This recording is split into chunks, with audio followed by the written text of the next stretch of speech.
कोई अच्छे मुद्दे के ऊपर रैली करते तो जनता को भी जो है के सिरे नीचे उतरता। ये वोट चोरी वाली मुद्दा जो है ये तो बहुत जो है घिसा पिटा हो गया और सबको पता चल गया है कि इसके अंदर कोई तथ्य नहीं है। बिहार के अंदर इलेक्शन हो चुके हैं और वो इलेक्शन लोगों ने अपना मत का दान दे दिया है। अच्छा होता कि अगर लोगों का जो मत दिया है उसको स्वीकारते और जो है अपनी कमियां जो है उसको उनको सुधारने की कोशिश करते। लेकिन इलेक्शन कमीशन के ऊपर इस तरह के आरोप लगाकर ये जो है जनता को इन्होंने स्पष्ट दिखा दिया कि इनके पास कोई तथ्य नहीं है और शून्य के ऊपर ये आ गए हैं।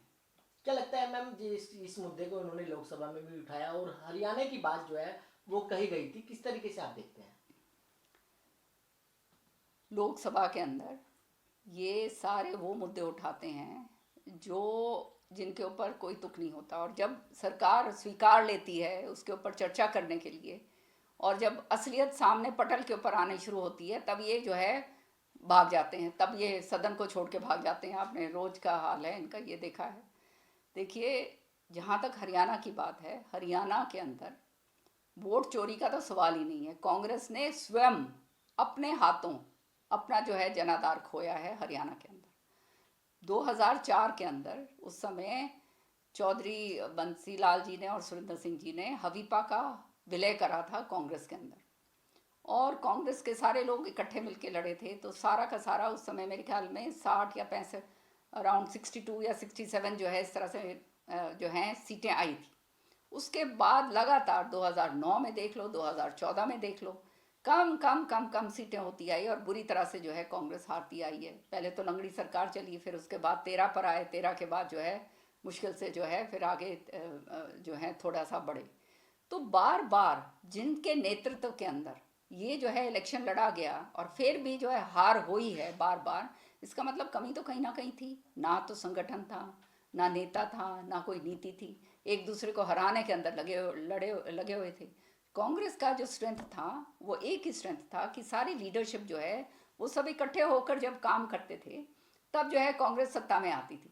लेकिन हुड्डा साहब ने मुद्दे तो बहुत सारे उठाए हैं, हर एक पार्लियामेंट सेशन के अंदर मैं उठाती आई हूँ। इस बार जो अभी लेटेस्ट जो उठाया है वो ये है कि खाद की जो आप देखते हैं सोइंग सीज़न, हमारे हरियाणा जो है कृषि प्रधान प्रदेश है और खाद का सीज़न के अंदर जो है किल्लत जो है हमारे को नज़र आती है। बहुत जगह सारी जगह से ये बात आती है कि खाद नहीं है, खाद नहीं है, या फिर कोई ना कोई इस तरह की जो है कमियां पाई जाती हैं, मैल प्रैक्टिसेस होती हैं कि जहाँ पर किसान भाइयों को जब फर्टिलाइज़र दिया जाता है तो बताया जाता है कि भाई हमारे साथ ज़बरदस्ती कुछ और भी कंपनियां जो हैं दे रही हैं।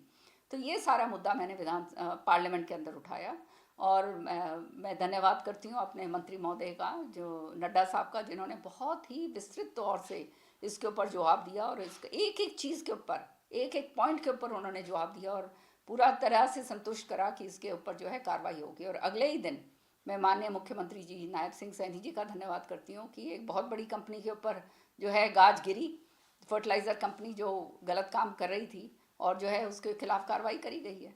और किसान भाइयों को जो है जो उनका जो हक है उनको सही टाइम पे मिले, यही हमारा काम है और यही हम करवाना चाहते हैं।